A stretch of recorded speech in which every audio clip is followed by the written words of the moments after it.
Sila mama lang po nag-aano sa amin, nag-iintindi. Kahit may sakit na po sila mama. Sobrang nagpapasalamat po ako sa magulang ko. Kasi po nandiyan lang po sila. Kung wala na po, paano naman kami magkapatid? Ito si Carlito, ang kanyang bunsong kapatid, na sa murang edad ay napilitan ng magtrabaho para lang makatulong sa pagkain ng kanilang pamilya. Para makakain po dito. Pag wala po, naghahanap po kami ng kanggos. Diyan po naghuhukay pag wala kami pagkain. Wala rin po kaming kain pag umaga. Kahit pinipilit ko na lang po pumasok. Iyak na po ako kaysa malayo na po. Sir, yung anak ko. Sinisilip ko sa'yo po yung anak ko, mga gutom yan. Inisip ko na lang po, nandiyan naman po si mama kahit wala na po siya. Kasi nandiyan naman po si mama, nagmamahal sa akin. Gawa tayo ng paraan para makapasok. Carlito. At dahil nga sa kwento ng buhay na magkapatid na ito, ay dito parang kinurot ng sobrang aking puso na talagang nagpaluha sa akin ng sobra. Nabuno lang ako, maawit na lang ako dito. Oo, maawit. Papasyal ko sa iyo sa libo, anak. Ano ni Papa mo? Okay guys, dito na tayo. At ngayon, ito sila yung bago nating scout. At hayaan nyo po kami, na sabi ko nga ay ibahagi sa inyo yung kwento ng buhay nila. At kami din naman na hindi pa din naman namin totally alam kung ano yung sitwasyon ng buhay nila dito. Kaya tara, samahan nyo kami. At para nga lang pala marating ang kanilang lugar o ang kanilang tahanan ay kinakailangan naming dumaan sa maputik at napakasulok na lugar na ito dahil nasa kaduluduluhan nito ang kanilang tahanan.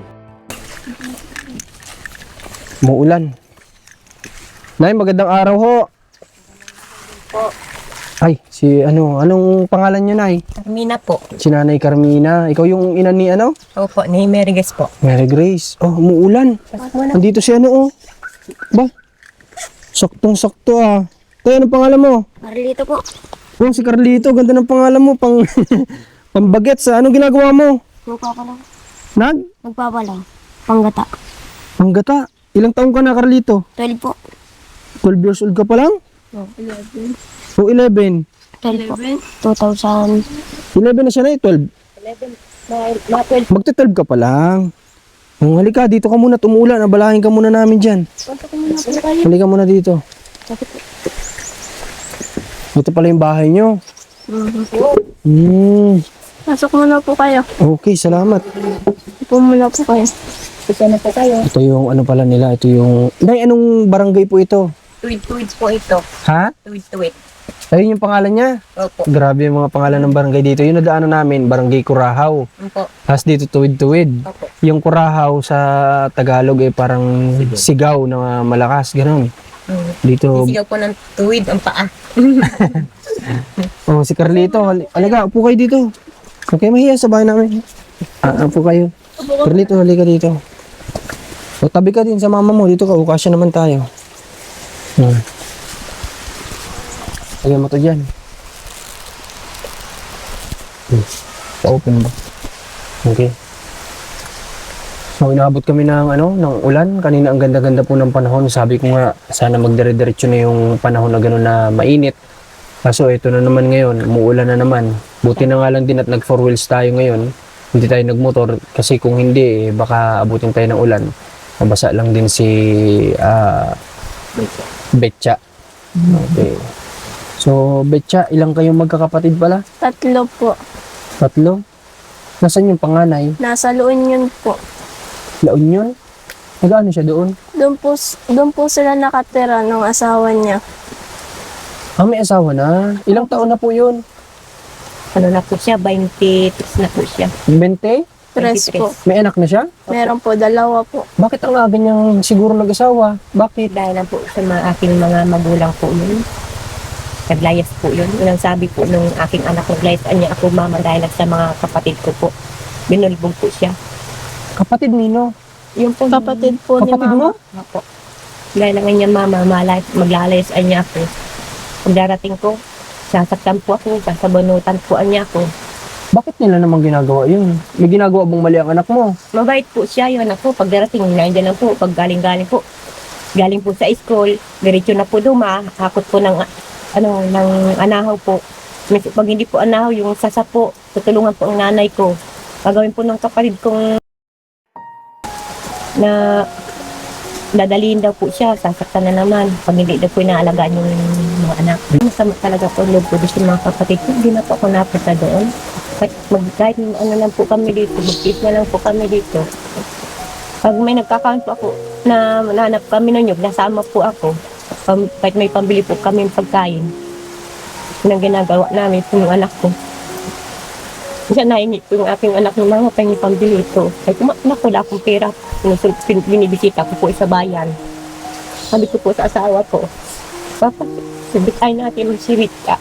Sabi ng anak ko, asawa ko, sige ay na. Kung saan tayong gas, wala tayong gasolina. Pagawin ko, iwan ko po itong bulso ko, nak, diyan ka lang sa kaladadi. Napuan niya, mama, ginagawa ko, mga tingin pera. Nak, wala akong pera. Sabi ko, ganun. Hindi, pero kung hindi ako mag-anak ng yugpay, kakainin kami. Sabi ko ganun sa anak ko dito po. May pera man ako, nak, binibigyan ko mga kami. Ako, naramdaman ko, may sakit baga ako, anak. Sabi ko sa anak ko, paano ko nawala na ako sa inyo, sabi ko po. Ibig sabihin, Betcha, nanay, wala kayong tulong na natatanggap kahit Wala hindi po sa natulong. kamag-anak ninyo? Wala po. Wala po. Sila mama lang po nagkaano sa amin, nag-iintindi. Kahit may sakit na po sila mama. Sobrang nagpapasalamat po ako sa magulang ko. Kasi po nandiyan lang po sila. Kung wala na po, paano naman kami magkapatid? Kasi mahal ko po mga anak ko. Sabi ko sa mga anak ko, ako nak, nagtitiis lang ako maghanap ng kakainin namin. Sabi ko sa mga anak ko, itong bunso ko, minsan di po nakakapasok, walang kakainin. Ito si Carlito? Opo. Di yun nakapasok, isang linggo po, di yun nakakapasok, wala po kang pagkain. Grabe naman. Sabi ko nga po sa kapatid ko, mag-aaral na mabuti. Tapos ako naman po mag-aaral para matulungan ko po sila. Sabi ko sa anak ko, mag-upis anak tayo. May tiyaga-tiyaga lang tayo. Makakabili mo sana ako, ano po ako may nanyog. Makakabili ako is 2 kilo. Bibigyan ko lang isang baon. O nak, ito lang sabi nito, mama, kulang ito. Paano kakainin ko sa school? Di man ako, nakahiya ako kay Ma'am Ami ng mangutan ng pagkain. Sabi ko, yun na muna anak. Sabi ko, wala akong pera anak. Ginaganon ko po yung anak ko. Nahiyaman po niya akong kumain, mama. Sabi ko ganun sa mga tiyain ko. Sabi ko, tiyahin mo naman yung kapatid ko naman yun, sila Ilim, sabi ko po. Betcha, nung nag-aaral ka dito, kapag pumapasok ka sa school, kagaya ng sinasabi ng mama mo, may ibig sabihin may time wala kang baon. Opo. Wala rin po kaming kain pag uumaga. Kahit ano po, pinipilit ko na lang po pumasok. Giyak nga po akong pesa, malayo na po. Sir, yung anak ko, sinisilip po sabi ko yung anak ko, mga gutom yan. Tinitin po ang body namin, wala po kaming kakain. Sabi ko sa asawa ko, Papa, di man po taga dito po ang aking asawa. Okay, yun po ba itatay na totoo ni Betcha? Hindi po. Kaninong papa yun? Kay Carlito? Opo. Balis, yung papa ni Betcha nasaan na? Sa Santa Elena po, taga Santa Elena po iyon. Nakilala ni Betcha yun? Hindi, Hindi po. baby pa po iyan. Iniwanan na? Opo. Grabe. Hindi mo man lang siya nakita, Betcha? Kahit ano po niya, hindi po. Parang inisip ko na lang po, nandiyan naman po si mama kahit wala na po siya. Kasi nandiyan naman po si mama, nagmamahal sa akin. Ba't pinabayaan niya po ako kahit sanapin po sana? Totoo yun, kahit hanapin mo lang sana si Betcha, makita. Maganda pa sana nga kung suportahan. Yun po. Pero wala, hindi, sabi nga ni Betcha, hindi mo lang siya. Ibig sabihin, Betcha, masama loob mo sa papa mo. Sobra po. Sabi ko naman po sa aking anak, kaya magsama loob ng mandang araw, makikita mo din yun.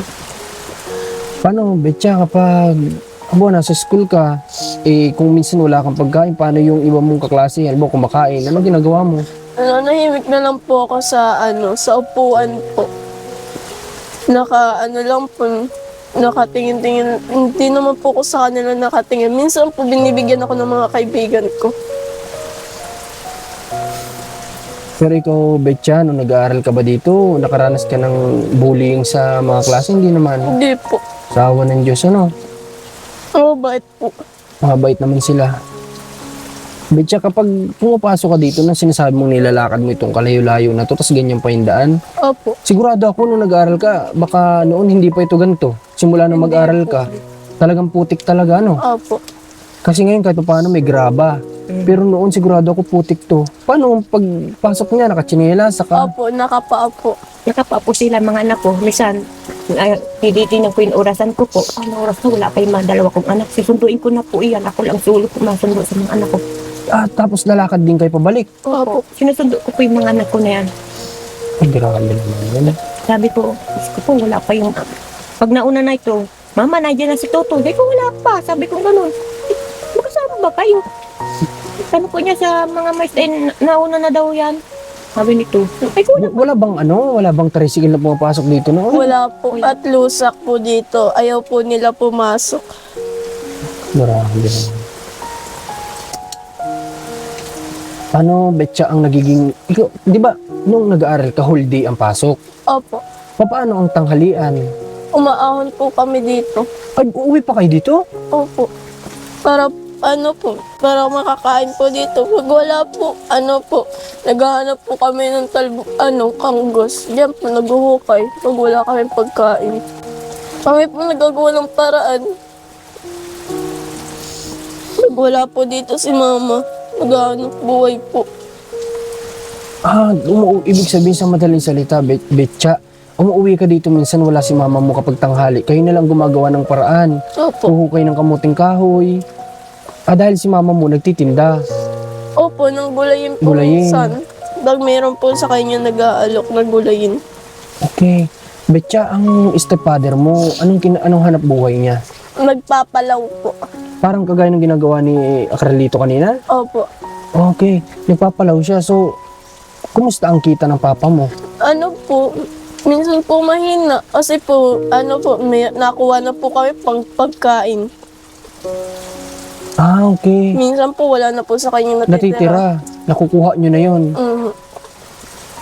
Mabait naman sa iyo ang stepfather mo. Mabait po. Siya po yung nagpalaki sa akin. Siya yung tumindig na ama sa iyo, ano? Opo. Okay.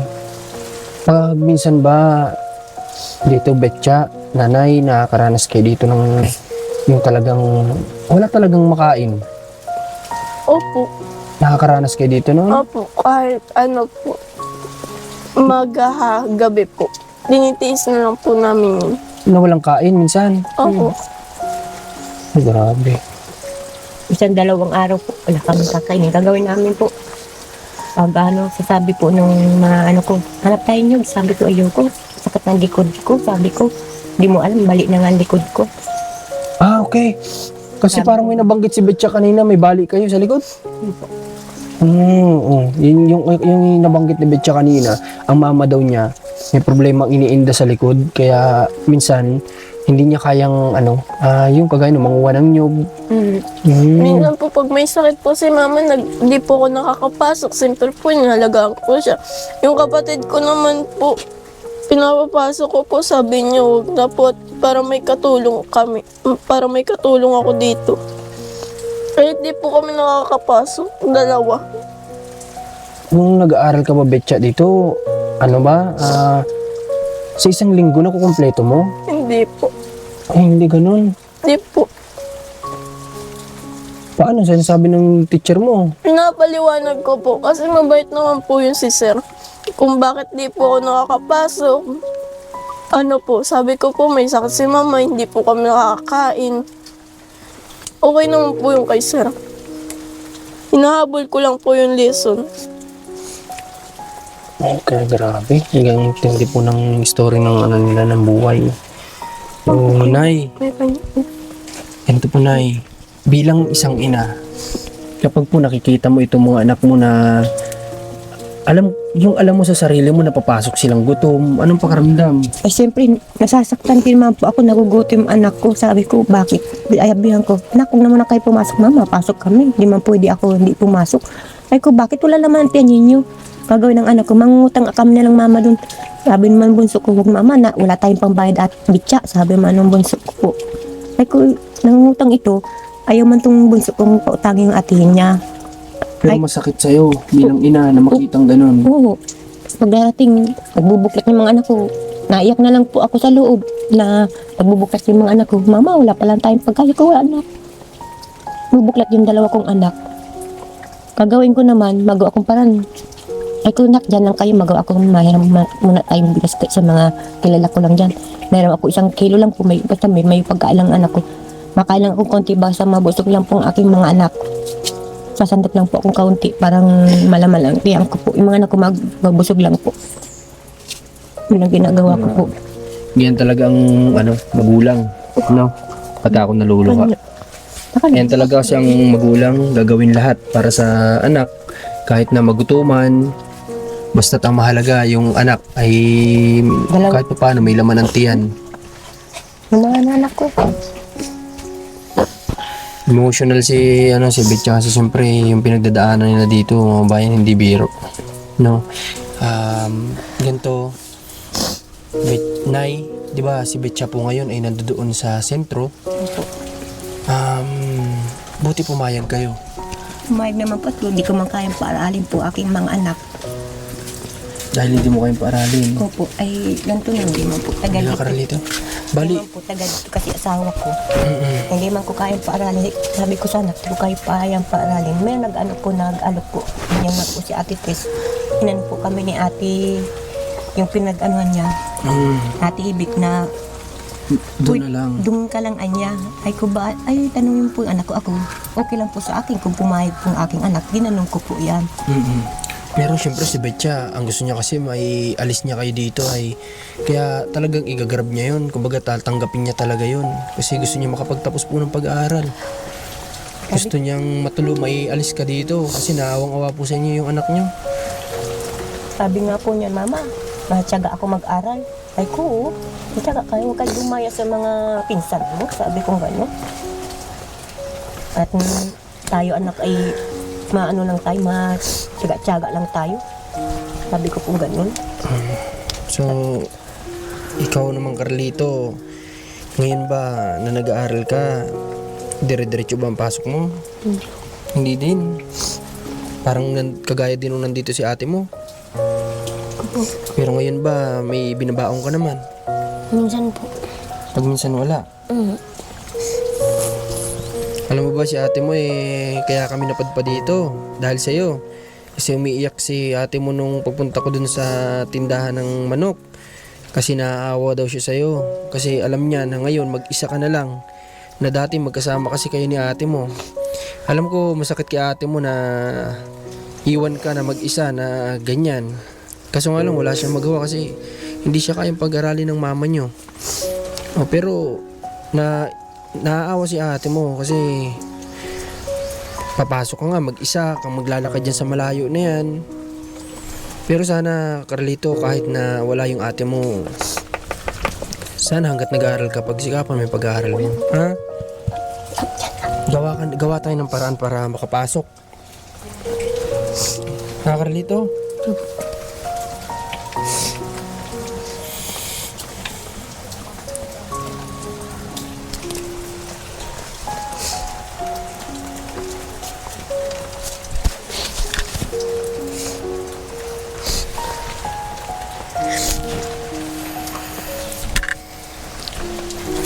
Ano ba pangarap mo? Maganso po. Mahilig ka magluto?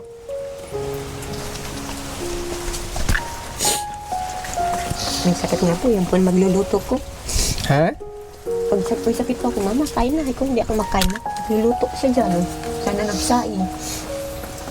Sabi ko, nagsaing na ako, Mama. Sabi ko, sinay mo na lang.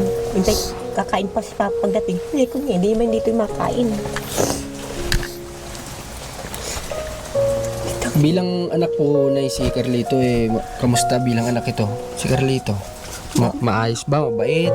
Mabait naman po. Pag inutusan ko, sige man po gawa. Ay, kung mag-walis ka dyan, nak. Walis naman po siya dyan. Sige, linis naman po dyan. Walis. Mama, ano pa? Ayusin ko, Mama, yung hose dyan. Wala tayong tubig ko. Inuwan ko lang man. Sabi niya, mamay nandun na po yun doon sa may host. Mabawgan na po yung baboy. Hindi man sa aming baboy, pinapabawag ng kapitbahay namin lang po. Wala mo yung may-ari dyan.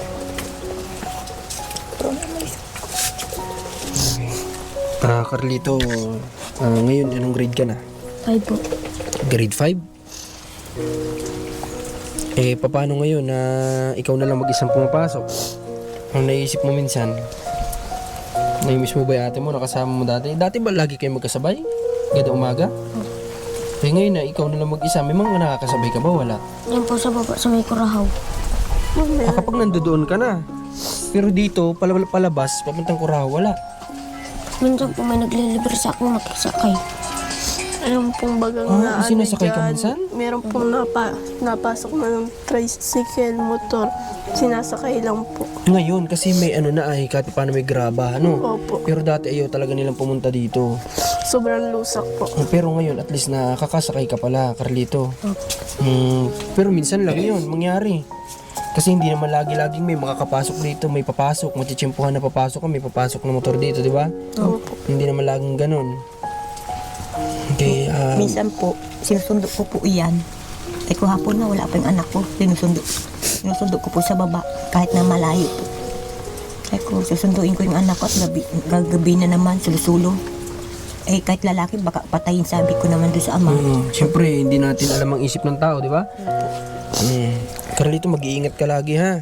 Bundok naman po pati yun. Oo, kasi liblib tong lugar ninyo. Di ba? Ganito, Carlito. Ano yung kahilingan mo na gusto mo ba makapagtapos ng pag-aaral? Opo. Okay, gusto mo makapagtapos. Ganito. Sana Carlito, kung sakali man na may dumating na mga blessing sa inyo, sana pagsikapan mo yung pag-aaral mo kasi yun yung importante. Kung nabalitaan ko sa ate mo, kapag minsan daw di ka pumapasok, tinutulungan mo yung tatay mo dun sa pag-ano ng nyog. Anong naitutulong mo sa kanya? Pag-aabot po ng mga niyo para sige-sige lang po ang pagpapalaw. Ni papa mo para mabilis. Tinan nyo, kapag hindi siya pumapasok, gano'n na lang din ginagawa ni Carlito. Sumasama na lang sa papa niya para makatulong sa pagtatrabaho para daw mabilis. At kasi ang alam ko dyan, kung ilan yung magagawa mong nyog, doon yung bilang, doon ang bayad. Kung mas marami kang na niyog, mababalatan, nandun yung bayad noon. Carlito, ganito. Sa totoo lang, ikaw din yung dahilan, kagaya ng sabi ko na ikaw yung unang dahilan kung bakit kami napadpad dito.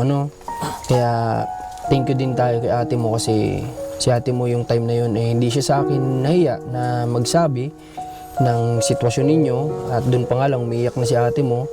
At sa totoo lang nung time na yun ay papatak na yung luha ko nung, kaya sabi ko sa kanya, inano ko na lang siya na hayaan mo, ganito na lang.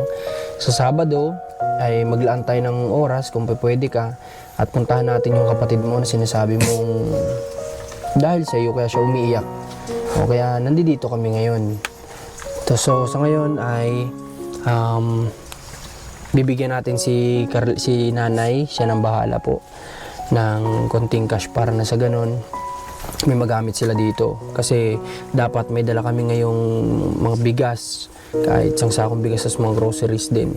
Kasi nga lang sobrang excited namin kanina, nakadiretso ka agad kami dito. Di ba, bigyan natin siya ng cash. Rans, pwede mo suyo sa'yo. Kunin mo yung bag ko. Papako natin kay Rans yung bag. So, kayo lang nakapagpaluha sa akin. Kasi, kumbaga,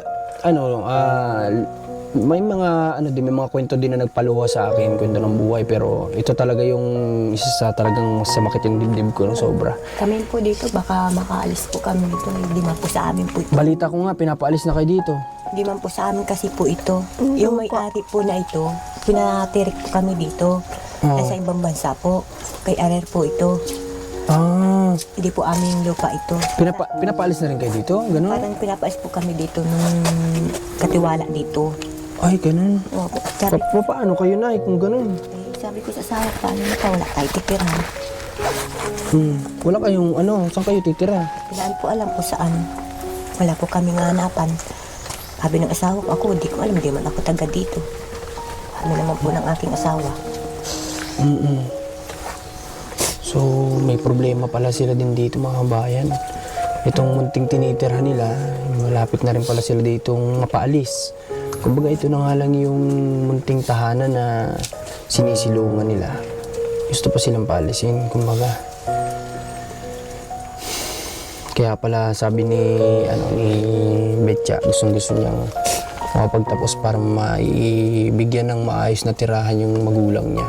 Kaso nga lang, itong paparating na problema sa kanila na papalis ni sila dito, si Betcha, first year high school pa lang ngayon. Yung kagustuhan niya, medyo matagal-tagal na panahon pa yung bubunuin niya para matupad niya yung pangarap niya na yun para sa magulang niya. Ikaw naman, Carlito, ang papa mo, di ba, itong kasama niyo ngayon? Tama ba ako? Opo. Ang papa mo, kamusta naman sa iyo? Opo. Mabait naman sa iyo. Opo. Gaano mo kamahal si mama, papa mo, tsaka si ate mo? 100%. Mahal mo sila? Alam nyo, nakikita ko dito sa pamilya nila, kahit simple lang, mahal nila yung isa't isa. Ayun yung nakikita ko. Kasi si Betcha, ganun din naman. Mahal niya yung nanay niya, mahal niya tong kapatid niya. Kaya nga kami nandito dahil sa kanya. Kasi mahal niya itong pamilya niya. Kumbaga ito yung sinasabi ko minsan na kahit simple lang ang buhay natin, basta tayo ay nagmamahalan. Ayun kasi yung importante din sa pamilya. Hindi lahat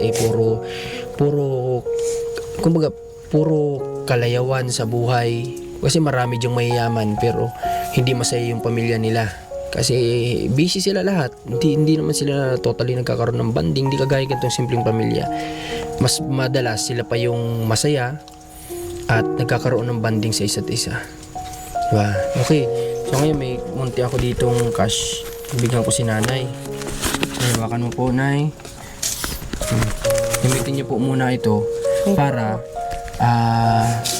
paunang tulong ko po yan sa inyo, nay, ha? Salamat po. Paumanhin niyo muna, ha? Opo. O, yan ay paunang tulong lang po muna namin sa inyo. At makakaasa kayo, nay, na babalik kami dito. Kahit na medyo, yung nga sabi ko, biniyahin namin medyo may kalayuan din. Malayo nga. Pero, hindi naman hadlang yun. Narating nga namin ngayon ay. Betcha, ikaw naman, may tanong na lang ulit ako sa'yo. Kamusta naman yung budget mo kapag pumapasok sa school ngayon? Okay naman po. Ano po, sa isang linggo po ay 150. Isang linggo. Opo, iniipon ko po yun para kay na mama po. Ay, hindi mo ginagastos? Paano ka sa school? Nabili po ako ng isang balat na biscuit. Yun na po yung binabaon. Nag-iipon po ako para kay na mama. Yung pagdating po ng birthday ng kapatid ko, birthday ni mama, meron po ko handa sa kanila. Grabe. Sinasakripisyo ni Betcha pala yung sarili niya doon na Sobrang saya ko nga po nung nakaraan kasi nandun sila mama at yung kapatid ko nung birthday ko po. Ay, napunta sila doon? Opo, sila po yung nag-intindi doon, nagluto. Nagluto kayo doon? Sino ng panghanda nyo? Si Tita Tess po. Yung tinitirhan mo? Ang bait niya, Pati papa mo ba nandoon? Opo. Kaya nga po, kompleto kami doon. Sa kaarawan mo ba, Betcha? May handa ka ba dito kapag nagkakaroon kayo ng kaarawan? Wala po. Ay, ganun. Si Carlito. Ikaw, Carlito. Nagkaroon ka na ba ng kaarawan na may handa ka? Meron naman. Meron po mga bihon, tas pansit. Pero hindi lagi. Darating ang kaarawan, ganun. Kung minsan wala din talaga. Opo. Ano ginagawa nyo na lang kapag ganun? Simba o ano? Nakapunta po kang bayan. Simba. Ganun na lang. Sisimba na lang. Okay. Nanay, masaya po kami na nakarating kami dito, ha? Tatana, Betcha, kami ay kumbaga salamat kasi pinayagan mo kami na mabisita tong pamilya mo, At saka ikaw yung naging tulay para makarating kami dito kasi hindi naman namin ito malalaman. Hindi ko nga alam na may mga bahay pa dito. Kasi nung nakikita ko yung daan na yun, nakala ko daan lang yun para sa mga magsasaka dito, ganun. Pero wala naman mga kabahayan. Pero hindi namin akalain na mayroon pala ditong 2 pirasong bahay. Sa lugar na ito. Ngayon ba, Carlito? Ay, kahapon nung Lunes ba hanggang Friday nagpasok ka o may absent din? May absent. Hindi po ako nakatapasok ng 3 araw. Anong ginawa mo ng 3 araw? Nilalagnat po na si mama eh. Ikaw na iwan dito? Di ba po nag-ahon ng bundok? Nagtrabaho. Ikaw nagbabantay kay mama mo. Diyan po. Grabe. Sakripisyo talaga. So, ganito. Ito, Betcha, idagdag mo sa ano mo? Sa pang-allowance mo? Ha? Pambaon mo sa school? Ha? At si nanay naman, siya nang bahala naman dito kay, kay Carlito. Ano, Carlito? Pasensya na kayo sa unang tulong namin, ha? Pero sana panalangin namin na bumuhos ang biyaya sa inyo. Kasi deserve ninyo. Kasi nakikita ko na pare-paras kayo ay may buti sa puso. At unang-una mahal niyo yung isa't isa sa pamilya niyo. At pangatlo ay nagtutulungan kayo. Kaya sana sana panalangin ko na magkaroon ng biyaya para sa pamilya na ito. Sayang lang, di ko na-meet yung tatay niyo. Di bali sa susunod, may iba pa naman pagkakataon, sana makabisita kami dito. Na nandito siya. Ano? Okay. Ngayon ba, ano pang gagawin mo ngayon, Carlito? Ano na po, Dito. lang. Ikaw, sino nagluluto dito? Marunong ka, di ba mahilig ka magluto? May alam kang lutuin? Meron. Na mga gulay? Ayos. Kaya pala chef yung pangarap niya, maging chef. Malay mo, matupad mo yun, no? Maging chef ka sa barko. Gusto mo ba sa barko? Yung kahit saan, basta chef, Iba, taas din ang pangarap nito ni Carlito. At maganda. Katulad lang po kami. Ang pangarap po ko ay doktor, siya po ay chef. Sabi ko, gagawin natin ang para magtapos lang ako ng pag-aaral, tutulungan kita. Tama yun. Kasi yung ate mo, kumbaga nakikita ko kasi sa ate mo, Carlito, may siya, kumbaga, itong nangyari sa buhay niyo, yun nagpapatibay sa ate mo. Tama ba ako? Opo. Lahat ng naranasan ninyo dito nung nandito pa si ate mo, yun yung nagpapatibay sa kanya. Kaya yung pangarap niya gano'n na lang kataas na makapagtapos siya at siya yung maging breadwinner nitong pamilya ninyo at matulungan kanya na makapag-aral. Maswerte ka sa ate mo, Carlito, sa totoo lang. Kasi yung ate mo may pangarap. Sana ganun ka din, ha, Carlito? Yung pangarap mo, sana matupad yun. Kung ano pa may tutulong namin sa inyo, gagawin namin yung best namin, ha, Nay? Okay po. So sa ngayon, mga bayan, sana huwag niyo kalimutan na mag-share nitong video na ito bilang tulong niyo na lang po dito sa pamilya na ito. At sa lahat ng gusto din na magpaabot ng donasyon para sa kanila, pwede po kayo mag-message sa Marcos TV channel. Mag-ingat lang po kayo sa scammer ng Marcos TV channel. Wala po tayong space. Muli po, or pwede din naman para sigurado yung personal account ko na Marcos Arsiga. Ilalagay ko na lang din siguro dito. Paki-remind lang ni Rans. Lagay ko yung pinakang Facebook natin para madali nyo mahanap. Pwede din naman kung gusto nyo kay Commander ni Marcos o Alma Vlog, yung pwede. Walang mga scammer pa si Commander na gumagawa. Yung saan kasi meron na kaya medyo delikado. Okay? At sana kagaya ko, nahabag din kayo sa kalagayan nila. At tiyak, alam ko may mga luluha din dito ng mga viewers natin. Okay, siguro hanggang dito na lang muna yung vlog natin. At kasi kailangan din nating ihatid kasi may pa siya, may trabaho pa. In-excuse lang natin siya. At muli salamat sa nagpapaaral sa kanya. Malaking bagay po yung ginagawa nyo. Si God na lang yung bahala sa inyo. At hanggang dito na lang, muli Marcos TV channel. Suportahan nyo din mga kasama ko sa team, Commander ni Marcos at saka si Rans TV na cameraman natin na kasama natin sa bawat mission. Pasensya na kayo kanina at di na ako napagsalita na sakit po yung dibdib ko sa kanila kasi naunawaan ko kasi yung sitwasyon nila dito. Alam ko yung pakiramdam nila sa dinadaanan sila dito. Yun lang naman kaya talagang nakakadurog. So, sige po, hanggang dito na lang. Kayo ba, may gusto kayo panawagan sa mga kababayan natin sa abroad? Kung sino naman po gustong tumulong, maraming salamat po sa matulong sa kapatid ko. Yun lang po, salamat po. Ikaw, Nay, may gusto ka sabihin? Gusto ko po umuwi na po aking anak na panganay. Gusto mo umuwi na dito? Opo. ay namimiss ko na rin pong aking anak. Ilang taon na ba kayo hindi nagkikita? Tagal na po. Simula, 2021 Ay, hanggang ngayon. Ano? Ilang taon na din pala, ano? Po. Gusto ko na siya umuwi po. Ay hindi ko nakukontak po ang aking anak. Umuwi na sana po siya. 4 years ago. Baka kayo hindi nagkikita. Okay, anong pangalan ng anak nyo? Siya ba yan nasa picture? Hindi po siya po yan. Ako po. Ah, okay. Wala siyang litrato dito? Pangalan po niyan ay Camilo. Camille. Opo.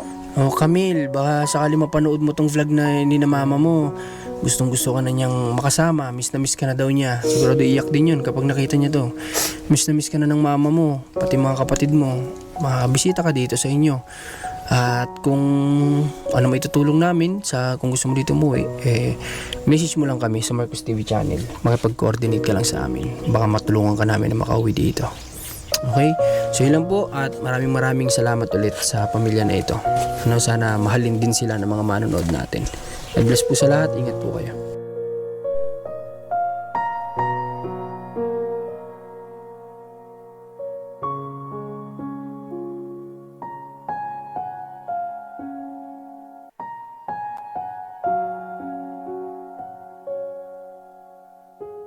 Ilang buwan na lang ako, maawit na lang ako dito. Oo, mauwi. Papasyal ako sa iyo kanina, anak. Kaya na. Parang ni Papa, ha?